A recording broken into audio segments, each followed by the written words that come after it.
Oh, hello there. I didn't see you come in. I'm Mr. Isaac. Some of you know me as Miss Shelley's husband.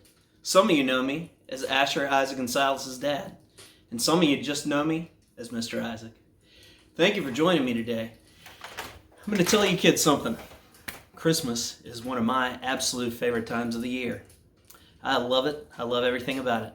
And today, we're going to read a book about a rascally little green fella called the Grinch.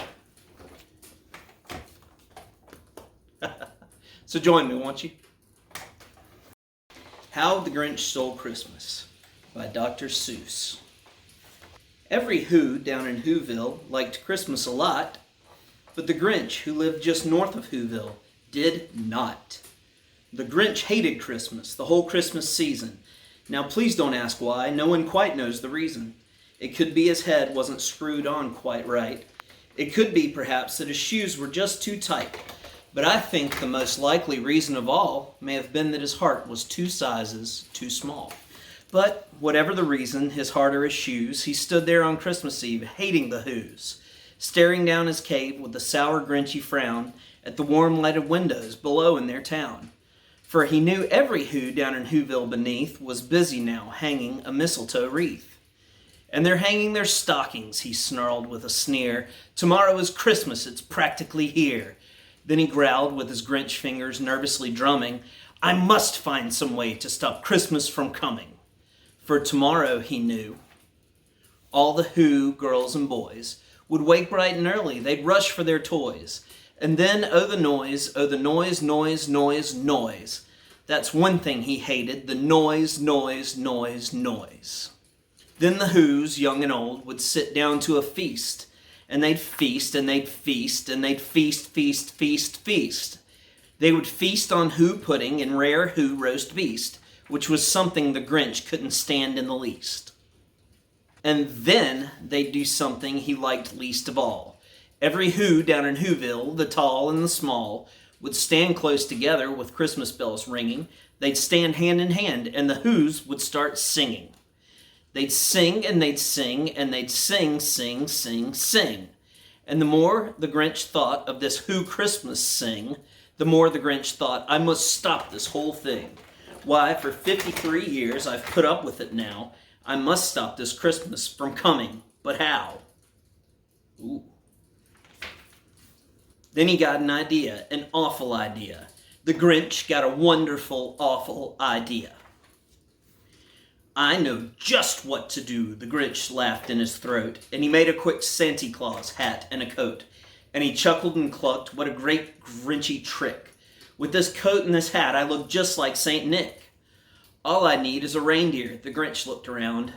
But since reindeer is scarce, there was none to be found. Did that stop the old Grinch? No, the Grinch simply said. If I can't find a reindeer, I'll make one instead. So he called his dog Max, then he took some red thread, and he tied a big horn on the top of his head.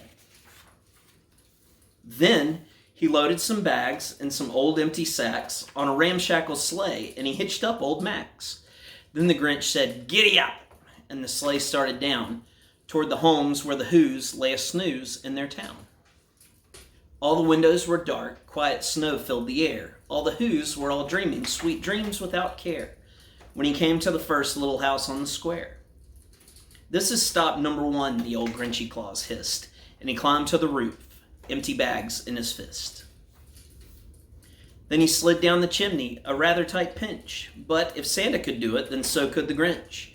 He got stuck only once for a moment or two, then he stuck his head out of the fireplace flue, where the little Who stockings all hung in a row.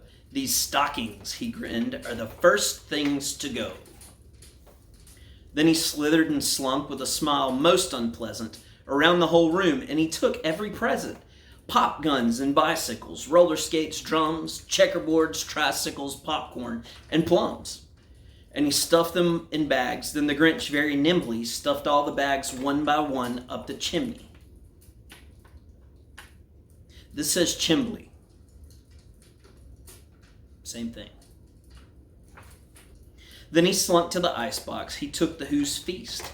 He took the Who pudding. He took the roast beast. He cleaned out that icebox as quick as a flash. Why, that Grinch even took their last can of Who hash. Then he stuffed all the food up the chimney with glee, and now, grinned the Grinch, I will stuff up the tree. And the Grinch grabbed the tree and he started to shove, when he heard a small sound like the coo of a dove. He turned around fast and he saw a small Who, little Cindy Lou who was not more than 2. The Grinch had been caught by this tiny Who daughter who'd gotten out of bed for a cold cup of water. She stared at the Grinch and said, "Santa Claus, why? Why are you taking our Christmas tree? Why?" But you know, that old Grinch was so smart and so slick, he thought up a lie, and he thought it up quick. "Why, my sweet little tot," the fake Santa Claus lied, "there's a light on this tree that won't work on one side. So I'm taking it home to my workshop, my dear. I'll fix it up there, then I'll bring it back here." And his fib fooled the child, then he patted her head, and he got her a drink and he sent her to bed. And when Cindy Lou Who went to bed with her cup, he went up the chimney and stuffed the tree up. That Grinch is, bad guy. Then the last thing he took was the log for their fire. Then he went up the chimney himself, the old liar. On the walls he left nothing but hooks and some wire, and one speck of food that he left in the house was a crumb that was even too small for a mouse. Then he did the same thing to the other Who's houses, leaving crumbs much too small for the other Who's mouses. It was 1/4 dawn, and the Who's still abed, all the Who's still a snooze when he packed up his sled.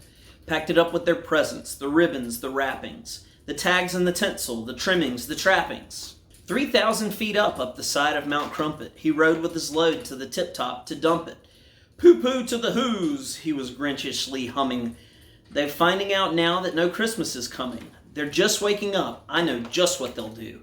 Their mouths will hang open for a minute or two. Then the Who's down in Whoville will all cry, boo-hoo."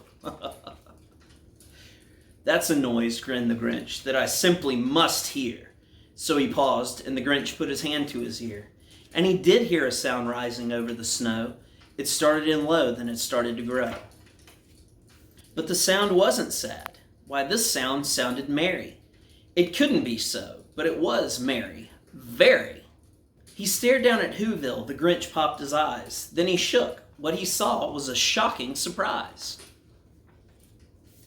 Every Who down in Whoville, the tall and the small, was singing without any presents at all. He hadn't stopped Christmas from coming. It came. Somehow or other, it came just the same.